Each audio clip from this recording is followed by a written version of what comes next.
Now, John, let's discuss FIFA rankings. Yeah? My favourite.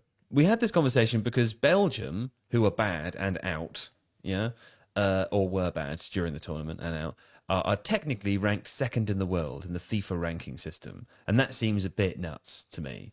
So I was curious to know how the ranking system actually works, why it's the case that Belgium are second when there are clearly better teams. I've got the FIFA men's rankings on the board in front of me. So Brazil are top and then Belgium are second and have been first or second, I think, since 2018. So they've been there or thereabouts for quite a while now. Who else we got on the list? We've got Argentina, then France, then England, then Italy, then Spain, then Netherlands, Portugal and Denmark. Right. And this is correct as of October the 6th, it's worth saying at this point. Obviously, there's been a lot of games played in between that time frame, so there will be change afoot. But yeah, the big question is, well, how is Belgium still there? And I think to answer this question, we need to have a certain amount of context given. So in 2018, the FIFA World Rankings, which have been running since 1992 in various guises, they decided that they needed to change the way that they were doing things. Now, before that point, what had been happening was a simple point system. So there was an algorithm that worked out how many points you would get for beating a team, and you got that number of points. And what would happen is that it would average out over a 4-year period, and that would be the ranking system that you would get. But there was a problem with this, and that problem was that, well, I think I've got it on this next slide. So this is a slide from FIFA's own PDF explaining the new system that was brought in 2018. As you can see here, they've said they're adjusting the game weightings to give less importance to friendly matches, because what was happening is that because of the algorithm that was used to apportion points before 2018, if you played in an international friendly, it gave you fewer points than you would do if you were playing a competitive match. Right. And because your ranking was then based on an average of points across 4 years, if you were playing friendly matches, your ranking points would go down. And so what we saw... So teams don't all play the same number of friendlies, right? Yeah, sure. And there were some teams who recognised this. They read the small print and they realised that actually it's better for us to not play friendlies. Nerd teams reading the small print. Yeah. Come on, that's like major nerd teams. It is quite nerdy. But so for example, Wales and Romania, I think, went through periods of just not playing any friendly games because it bumped their ranking points up, and it meant that then when they were being put into pots for tournament selection, they would get in a higher pot. So obviously there was an issue here, so things had to change. So in 2018, FIFA brought in this new system, which was called SUM, S-U-M. Yeah, that's very catchy. What they did was they moved from that point system that I've talked about already, where you're averaging points out over a 4-year period, to an ELO rating system. You know what an ELO rating system is, Joe, don't you? I sort of do, because you say it to me when we play video games a lot, and I go, yes, John, that's absolutely yes. The ELO, yes, that's right. What is it? What is that? Yeah, Arpad Elo was a Hungarian dude who wanted to work out basically a scoring system that would work for chess. Elo was a guy. Yeah. There you go. Smart, isn't he? Learning so much. Yeah, okay, come on. And the idea is that you want a system which is going to mean that if you play a game against someone else who has a set of points, and you play against them, then there'll be an algorithm to work out how many points that you will lose if you lose to them, or how many points you'll win if you win against them. So it's a scarce system, because everyone has a set number of points and they get passed backwards and forwards between different people. There's a finite number. That's right, yeah. So the idea then is that what happens is as teams play one another, they should eventually over time end up in a sort of ranking that shows you what's going on. Do you think if you ever had a baby, you might call it Elo? Probably not, to be honest. No. Okay. But yeah, so at the bottom of this screen in front of me, we've got the algorithm for working out how many points are going to be lost when two teams, or one, depending on who loses or wins. And it looks very complicated, but basically it's your ranking points basically are the points that you have before you play, plus I, which is the importance of the game that you're playing. So again, you are still getting weighted towards whether or not you're playing a friendly game versus like a competitive game. And then here you've got the result. So if you win, lose or draw, and then it can be penalty shootouts as well, which changes things as well. And then the other thing is the expected win thing here. So really simple algorithm that works out how many points you lose or gain. Based on whether you're expected to win or not. So that's why, for example, if I play and dominate a silver ranked player in Rocket League, I get very few points. Exactly. Because I should be beating the silver. So in this part of the equation, there's actually, it takes into account the rating levels of both teams involved. So if you lose or win against a team that's quite close to you in the ranking system, then it won't be a huge points change. Right. Whereas if you play someone who's a lot lower than you in the system, then it will result in a bigger points change. Yeah. Okay. And so the big question, I suppose, is why are Belgium second? And the reason for that is they've just not really lost very often since They're still good. 2018.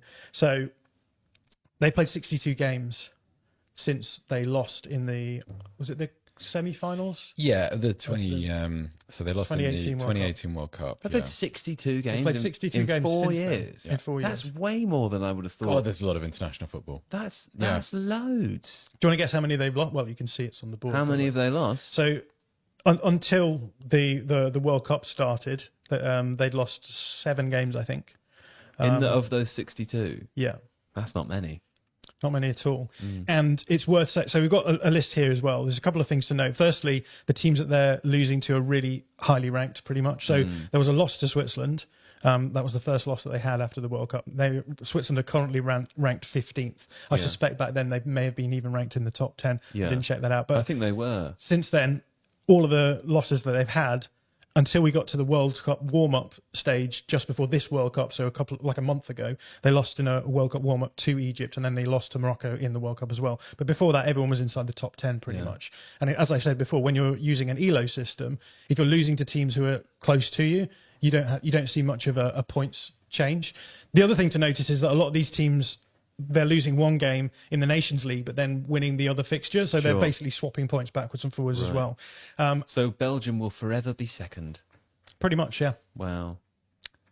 Seems like the system doesn't work. Is that a fair criticism, or am I misunderstanding?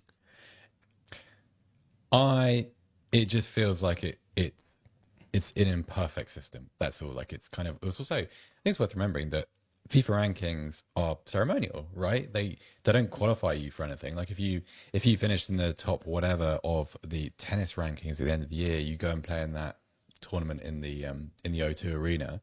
It's not the same in football. You don't sort of get easier access to the World Cup, for instance, or it's So I don't have a problem with it. It just, in my mind, it's always the thing where when I was younger, the FIFA rankings would be released and England would be somewhere and everyone would be upset about it for one reason or another. Yeah. And that's what I associate with my mind. And also, since Jon started saying ELO, I've just been hearing Electric Light Orchestra songs in my head and not really thinking. I've kind of blazed over a little bit. Fair enough. He has brought me down. It's worth saying as well, just quickly, that if we look at the actual points tables as it stands, there's about 40 points between Argentina in third place and Belgium in second. And I worked out how many points that Belgium probably will lose by losing in the group stages of a World Cup to Morocco. Yes. And it works out about 13 points. So they'll take negative 13 points from that result, which is not enough for them to drop down even to the next level on the chart. So I guess the big problem seems to be that because when they brought in the ELO ranking system, they just ported across everyone from the old system onto the new system, and it seems legitimately hard for you to really drop in any big way out of the position that you're in. Most of these teams are in similar positions. I think there's a couple of teams, Croatia and Uruguay, have dropped out, but largely really, that's interesting. And even then, they've just dropped into the top 20. So you have to pan quite hard, I think, to really change your position in the rankings. You know, the one that actually surprises me is France. Like on the basis that they have performed extremely well over the last sort of since 2018, obviously winning the World Cup, but getting to they got knocked out by Switzerland, I suppose, which damages them. But like on the basis that they have performed significantly better in terms of actual trophy hardware than Belgium, Brazil, or Argentina, and yet still actually the difference between them is quite substantial still. I think this is, again, comes back to what we showed before, which was that Belgium haven't really lost to any low-ranked teams that often, because France have lost to, I think, Luxembourg in maybe a qualifying game at some point, or a Nations League game. And those are the results which really hammer your points system, because there's such a big gap between the two teams. So. Has that happened to Germany? Because they're not in the top 10. Well, I mean, if you think about it, they've had consecutive World Cup eliminations in the group stage. They've lost to, as Jon's explained, the effect of losing to a lower-ranked team is actually quite significant. Sure. Also, they have, not in the recent round of games, but they suffered a Nations League relegation, sorry. They've also had Didn't England? Yeah, England most fifth. recently, but sort of in the Nations League campaign in which England got to the finals in Oh, Portugal. that In that one, one, okay. Germany ended up getting relegated from their group, and they came back, and Well, it's quite interesting to look at this and think about as it applies to the current World Cup. Of course, Belgium, the highest team up there, already out of the tournament. Italy in 6th place, not in the tournament. Denmark in 10th, going out as well. Everybody else through. The chat is telling me that actually seedings are based on rankings. So apologies, chat. You're quite right, of course. Okay, well, thanks, John.